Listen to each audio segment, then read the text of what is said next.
Alright, let's go. Oh, the hinges creak loudly, breaking the still of the night unnaturally. I am relieved it's a way to announce myself. Half of the room is shrouded in darkness. A few candles flicker weakly. Aurelius sits at the edge of the bed. I close the door behind me and press my weight against it, waiting.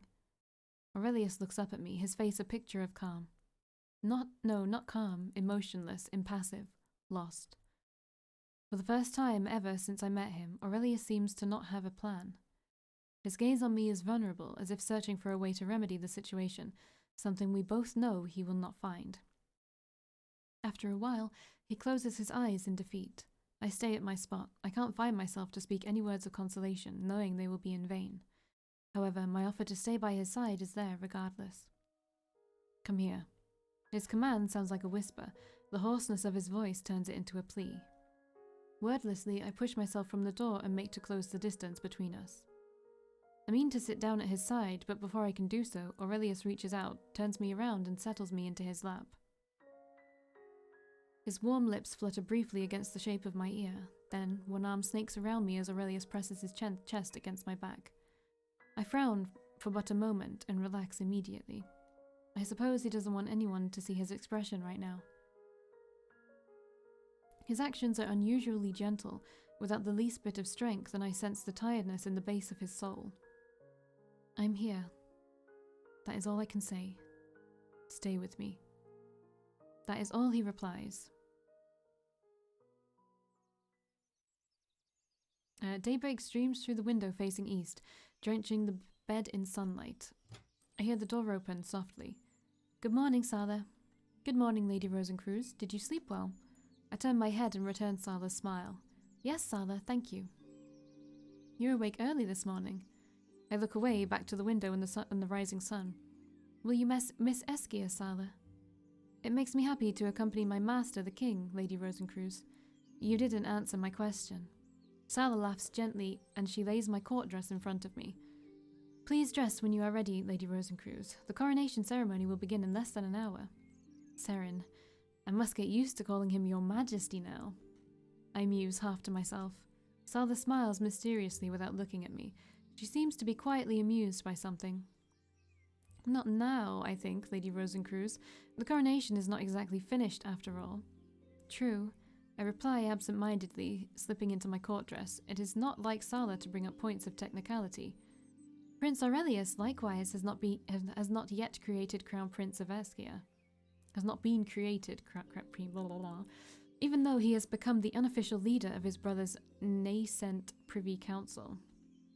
I know his duties have been keeping him extremely busy these days. I could not suppress a note of regret entering my voice.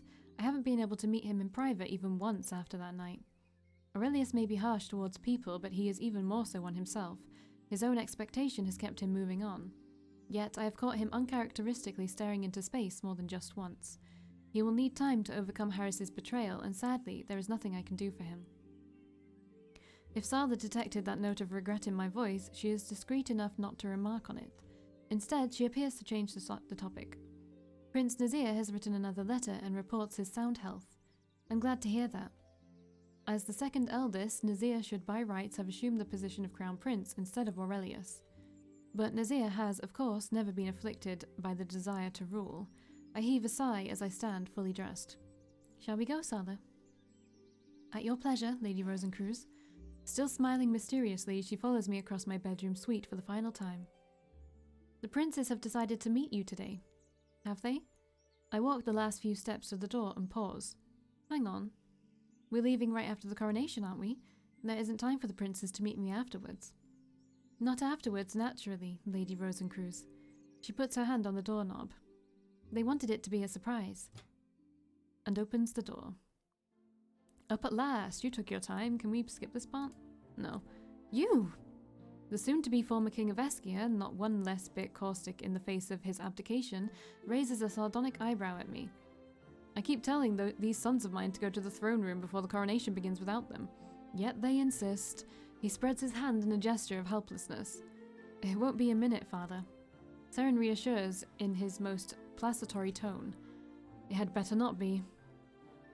Give it a rest, dear brother-in-law. These young people may not see each other again for years. I had no idea this is a sentimental leave-taking. I thought we were here to clarify a crucial point in the law of Eskian succession. It can be both at once. Pale and intense, Aurelius stares directly at me as he speaks. His gaze holds mine in a magnet, as a magnet holds a piece of iron. I cannot look away. I do not want to. Let us get to the point. My father intends to write a clause into the constitution of Eskia. It will ban the ruling monarch of Eskia from marrying a Rosencreuz.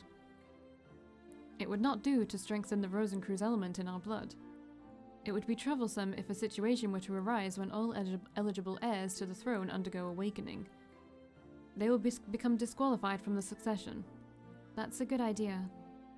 However, my father intends to go a step further and bar all members of the royal house from marrying a Rosencreuz, not just the king. How dare you! I disagree strongly with this proposal.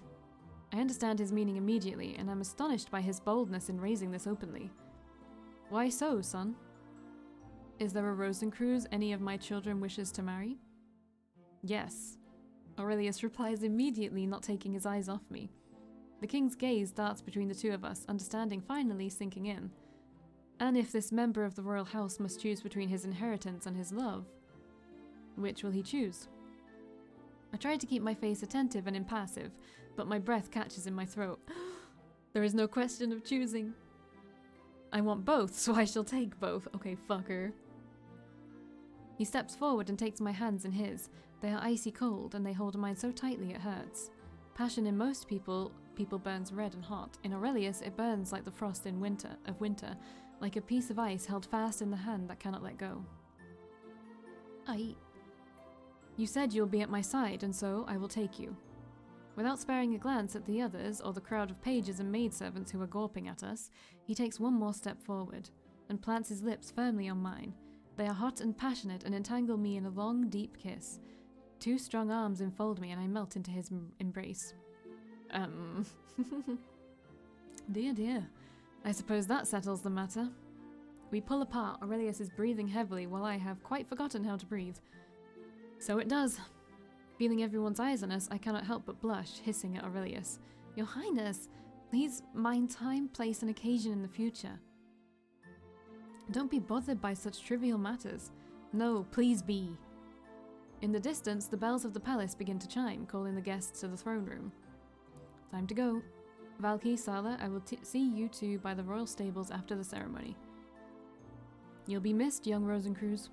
I'll miss you too, my lord, and you, Seren. As will I. Please take care.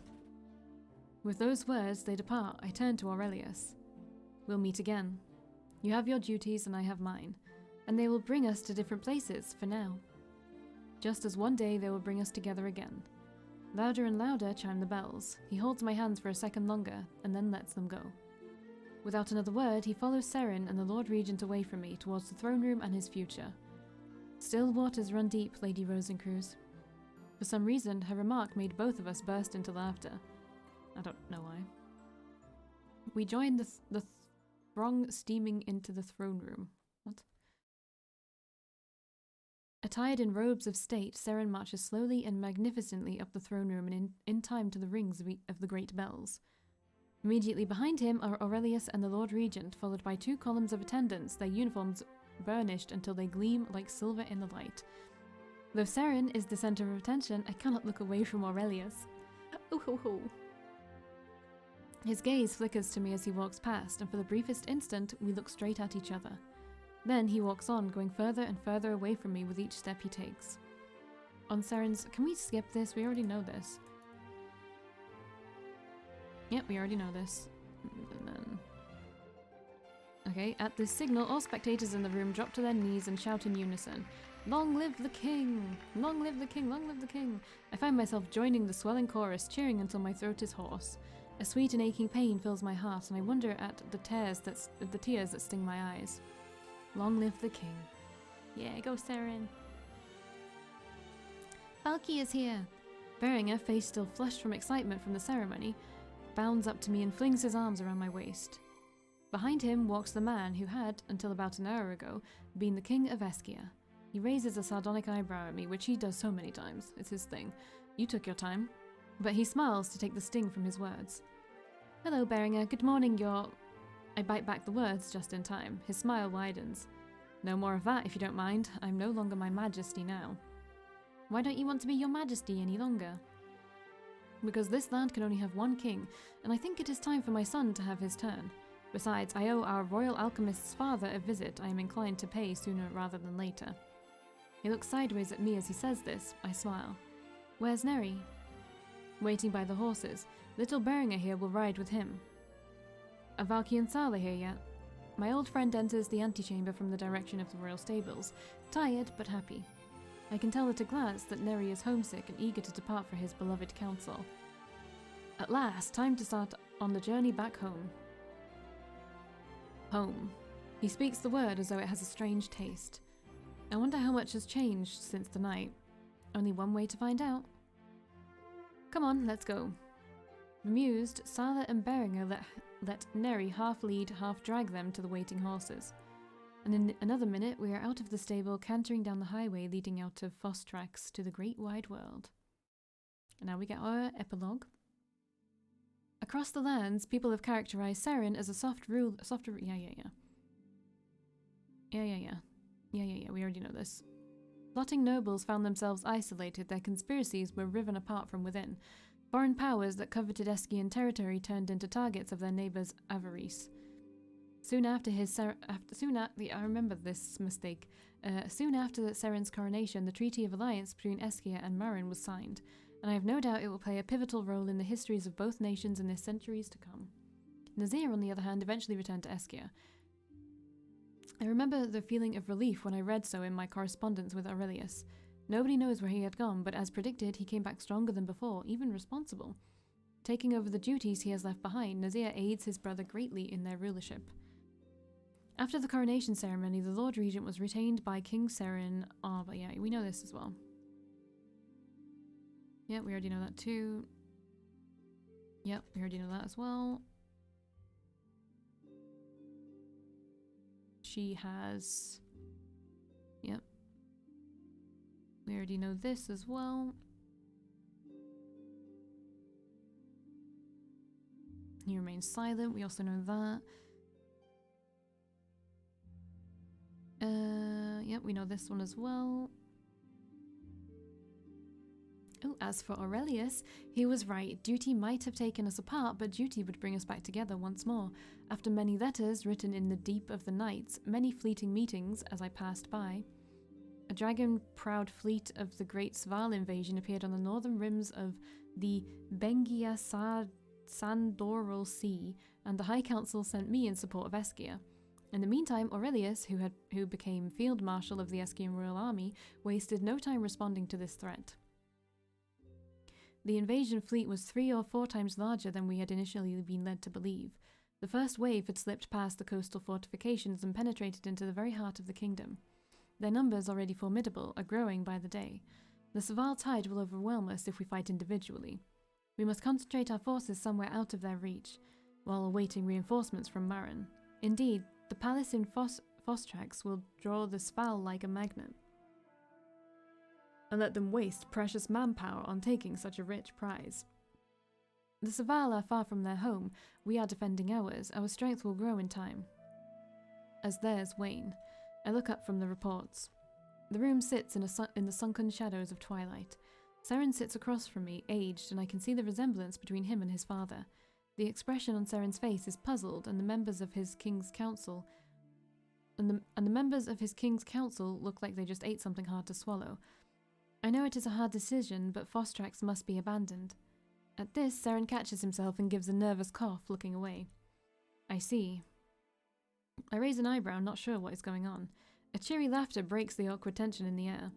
I turn to Nazir. Even though age and adventure have changed him, his dazzling smile remains the same. My dear Valkii, that is not what these old fellows are shocked about. Oh? What is it? I say, we've held many strategic meetings in the past, yet this is the first time we've seen someone matching up with my dear younger brother's way of thinking so perfectly. It was a bit shocking, please pardon us. The corners of my mouth twitch. Nonchalantly, as if we're not discussing matters of war, Nazir leans forward with a mischievous gleam in his eyes. So, all these strategies and so forth are important, all right, but even more so. When are you two planning the wedding rites?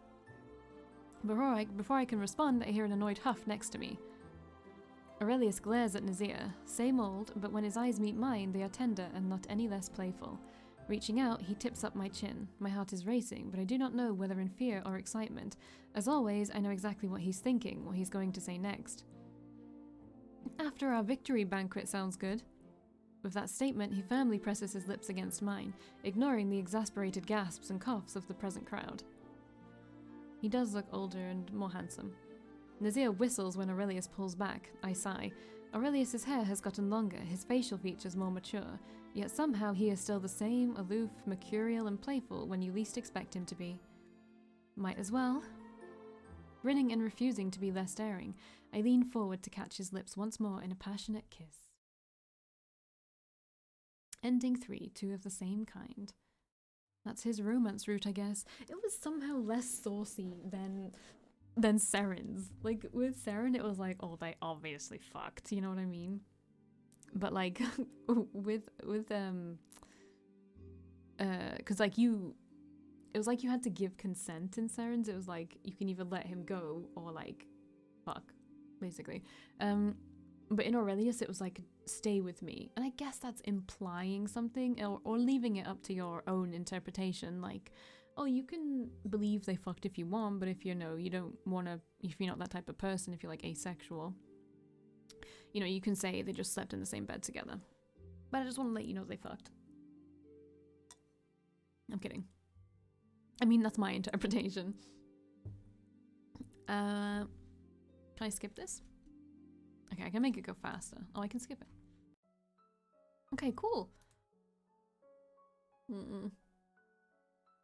My Seren. I still miss him. Wait, what? It's one with no scar, because obviously he doesn't have a scar when you're not on his route. I see. I wonder what this one is. No, wait. I think I know. I think this is the male version of this. Which, if I'm being perfectly honest, I'm kind of curious about what they look like. And this one is the male version of this one. And this one is the male version of this one.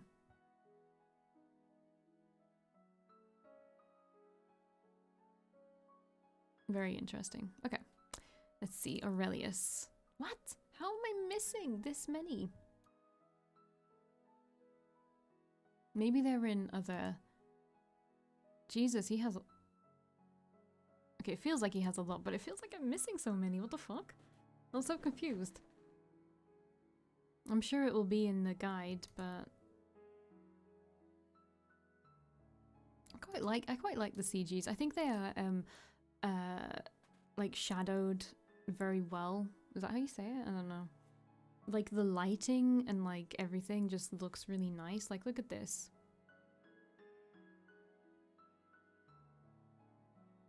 Like, all these little bits that appear in, like, all of them. I don't know, they're just so nice. I always say side profiles are so hard to do. Like, sometimes they just really are. Let's criticize them. I'm kidding, like, but kind of not really. I'm not trying to roast, but the nose is a bit... Like, his whole face looks a bit weird. I'm trying to, like, see what it is about it that looks weird. I don't know. There's something that makes him look a bit like Severus Snape would if he was an anime character in this one for some reason. Like, cut off, like, all his long hair, and I feel like he looks a bit like Severus Snape. She's fine, because a lot of her face is obscured by his. This is not a full side profile, but it's a very... I feel like these kind of angled pictures are quite hard to do. Again, angled, very nice. Angled. Side profile is good here. I feel like that's pretty good here. Let's have a look at Seren's side profiles. Angled, side profile. They always make the noses quite pronounced, which confuses me a little bit, but I guess they maybe have to. I think this is a quite nice side profile too. Nice, that's a perfect side profile. That's a really good side profile. His nose isn't weird like Aurelius's is in that one. Angled, so that's fine. He does look very pretty. Aurelius has the most the most of them. What are all these? I assume they are like from bad endings and stuff like that. Reach 170 combat. Okay. True. I did do that. Run and leave the assassins behind. I still don't know what that one is. And we got all of these now. Well liked. Reach Aurelius's romance ending. I guess this is the reach the generic ending. I just don't want to do a friendship ending. It's so sad. You have to go through so much stuff. Oh, we found all clues about the antagonist this time. Find all clues about the second one. Use your time wisely on social events. What? I don't know what that means. I didn't unlock all of Aurelius's? What? How do I see that? I don't know how to see that. Anyway, I'm actually going to leave the video here. And then we are going to jump into Nazir's. So I'll see you then. Bye.